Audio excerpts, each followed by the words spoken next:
Singing is second nature for Filipinos. Everybody can sing. Why is everybody smiling at us? I was like, do I have something in my face? Everybody's smiling at me. And people are like, hello! And kids passing by, hi! This toilet, and I went in and I'm like, you were so how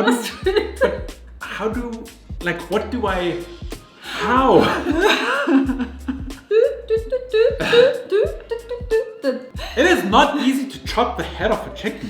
Traumatized for life? The shocking revelations continue. Welcome to part 2 of culture shock moments we experienced in the Philippines as foreigners. Yes, we moved to the Philippines a few years ago and we adapted already. But nevertheless, we had a few moments where we were like, what is going on here? We don't understand. Is this for real? And one of those moments was actually the very first time we visited Coron. Yes, but before that, yes, if you haven't seen part 1, you gotta watch part 1 as well. We'll pop up right here. Pop up right here. Yeah. I know there will also be at the end of this video. Yeah. Okay, so Coron, yes. Coron, first time we came to the Philippines was on Coron Island. We saw some beautiful islands there, wanted to do some island hopping, and we came straight out of the hotel and we were like, what is going on? Why is everybody so friendly? Why is everybody smiling at us? I was like, do I have something in my face? Everybody's smiling at me. And people are like, hello! And kids passing by, hi! So we're like, wow, that's so friendly. So unique. Then we went onto the island hopping boat, and all of a sudden, the other people on the boat started singing. And they were so joyful, and I was like, what is going on? Like, is there somewhere a hidden camera? That was a culture shock moment for us, because coming from a country like Austria, people are very much reserved. Barely ever share a smile with you. Yeah. It's more the angry look or the skeptical look. And then another experience also in Coron was we asked for directions, and the guy was like, yeah, come with me. Oh, wait, that's the next point. Oh, that's the next point? Next point. Okay, look at that. Okay. Next point is going the extra mile to helping out without expecting anything in return. So as I said, this person we asked for directions, and I would expect the Austrian way, which is just go there. Yeah, or like, I don't have. Yeah, so in Austria it wouldn't be even there, like go there, it's like over there. Don't talk. Leave me. Go over there. And this person was like so friendly. He's like, oh, where you from? Come with me, I'll show you. And from like a lot of travels that we've done in the past, we assumed, oh, this is somebody just looking for money. Because it happens a lot. A lot of countries you travel to, people will carry your bags, do this, do that, and then they'll ask for money. Yeah. So we assume that this is what's going on, but it's not. It's in the Philippines, like, people just really want to help. Where's he bringing us to? Maybe this is one of those tourist traps, where they bring you to their store and then make you buy something. But it was the complete opposite, and for us it was such an eye-opening moment, and we kind of learned in that moment that kindness is a huge thing here in the Philippines. So fun experience, and sometimes you just have to let go and trust. Okay, next one. Are you excited for the next one? I don't know what it is, Nelly. Okay, so here in the Philippines there is barely any toilet paper at toilets, but you have one thing, which is the tabo. Yes. Or what do we have here? The bidet. The bidet. Yeah. So I was like, the tabo? What am I gonna do with the tabo? The bidet. I use the bidet. Yeah. But when you're in the province or island hopping on the islands, you usually use the tabo. There is no toilet paper usually. Yeah. So that was one of those I can remember also in Coron, we were on island hopping and nature called. Oh. And there was just this Mike had a moment. This toilet, and I went in and I'm like, you were so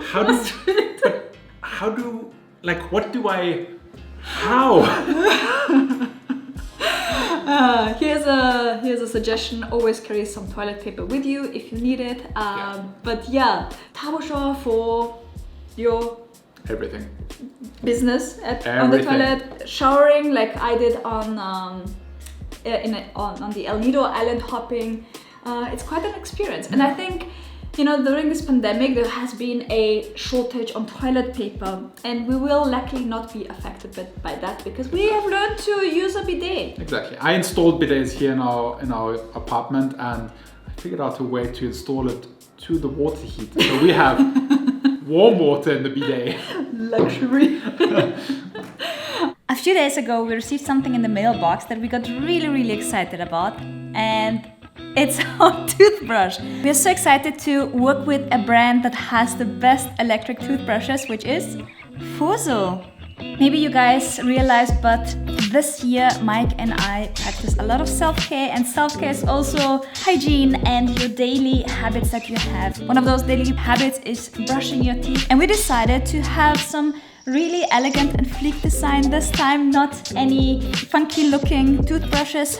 We really wanted toothbrushes that are effective and remove all the nasty things in your mouth. I know there are a lot of electric toothbrushes out there on the market, but I want to tell you why I fell in love with Foso since using it. First of all, I love the design. It's super elegant and really beautiful. You can remove more plaque than with manual toothbrushes. The sonic power delivers a gentle yet effective clean and has 42,000 motions per minute. So this toothbrush has 4 cleaning modes: clean, white, gum care and polish. And it has 3 intensity settings from low, medium and high. We also got 2 brush heads with our toothbrushes, and it has 180-day battery life, which is incredible because I remember I had a different brand and I had to charge it, I think, every few weeks. So if you want to get the same models that we got, I will link all the details down below. Thank you Foso for sponsoring today's video, and now back to the vlog.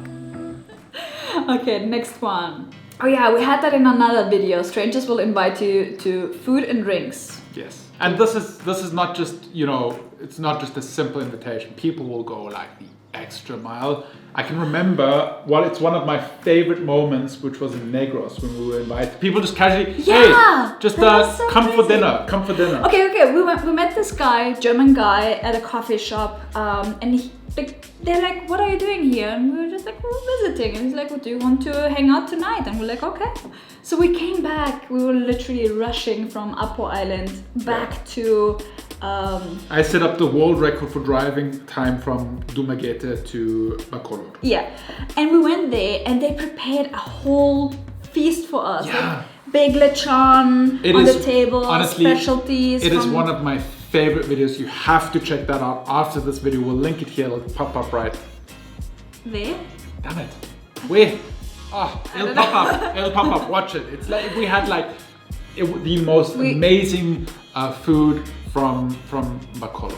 And I mean, Kansi, pinocol, lechon, dinuguan. Oh, it's so good. So much. Yeah, these so much sweets. food. And we felt so bad because we were already late because our tour was late. Our tour operator was delayed. Everybody was waiting for us, and arriving there and seeing what they prepared for us was a very humbling experience for us. Just to invite somebody over that you just met at a coffee shop and prepare this whole feast was incredible. And that's not the only time that it happened. I remember it happening in Mindoro, where we, you know, just went to the beach, met a viewer, and he's like, come and eat with us tonight. And he prepared this boodle fight for us and our friends, which was incredible. And then also another viewer reached out to us, Abby, when we did the Making It Juicy on the road trip, and she said, I have a friend in Dayet, you can stay at his place and he will take care of you. And we literally just went there, not knowing who this person was, who sent us an email, and also not knowing who the person is that we're driving to, but we just just stayed with them for a few days, and it was amazing. And they became literally our Filipino family here. And also there we had one of the most amazing experiences we've ever had in the Philippines, which was Calaguas Island. Yeah. Very incredible vlog. We're so proud of that video. It'll also pop up. Yeah, somewhere.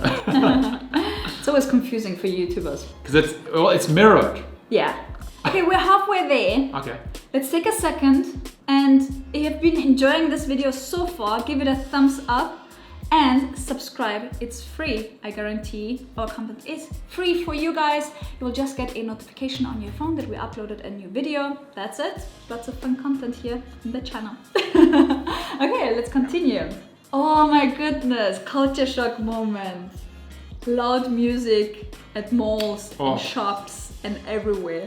And just like random karaoke going on at full volume. Yeah, and I remember like so many trips where we would just literally stand next to the road and then a tricycle would pass by with the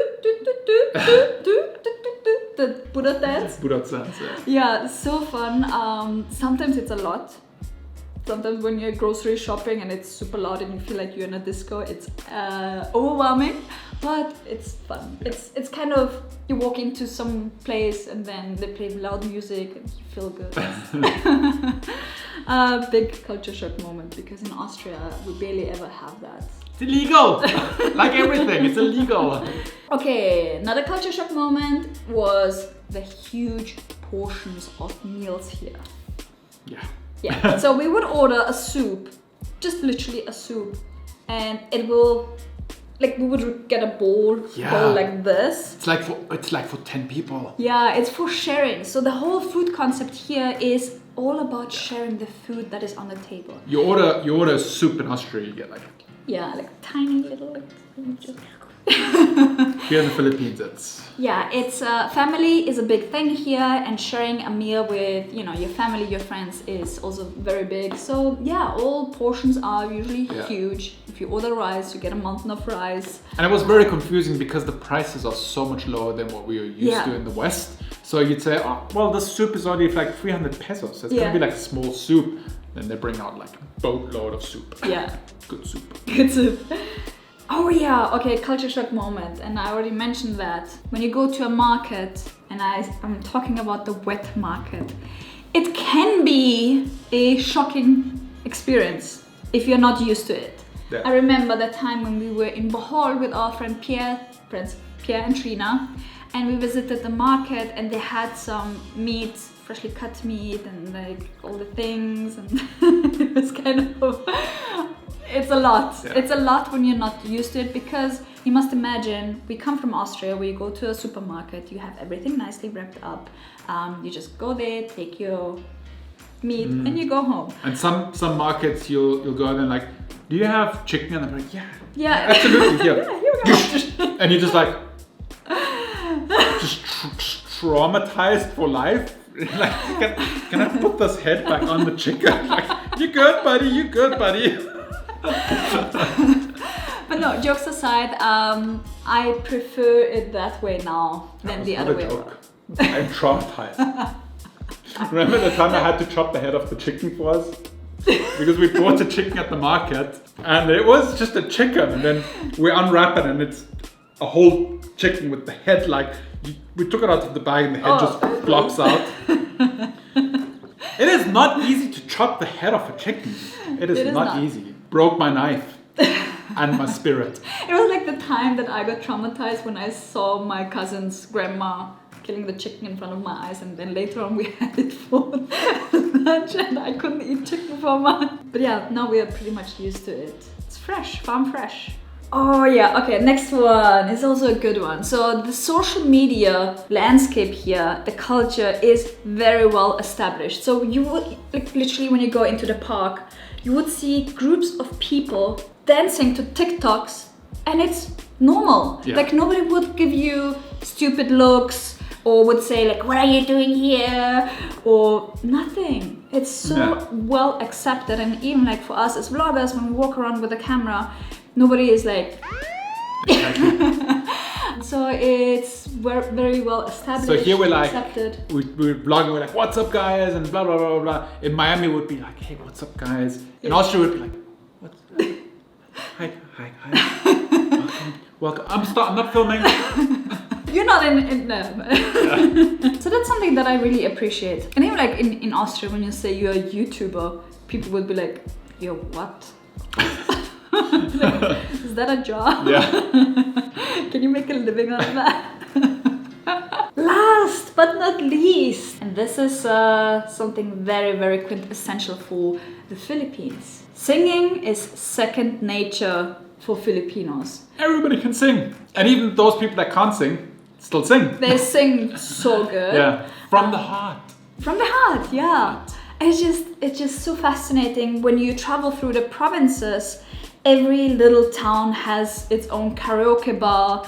and there were always people singing, and it's just so beautiful because, you know, it's just something that we are not used to in Austria, because in Austria people don't go out and they're just like, all right, I'm going to sing Mariah Carey today at the bus. So yeah, that was, even like the experiences that we had with our friends, going to a karaoke bar, like what was that called? Doesn't matter. It was a fun experience. We were even singing Filipino songs.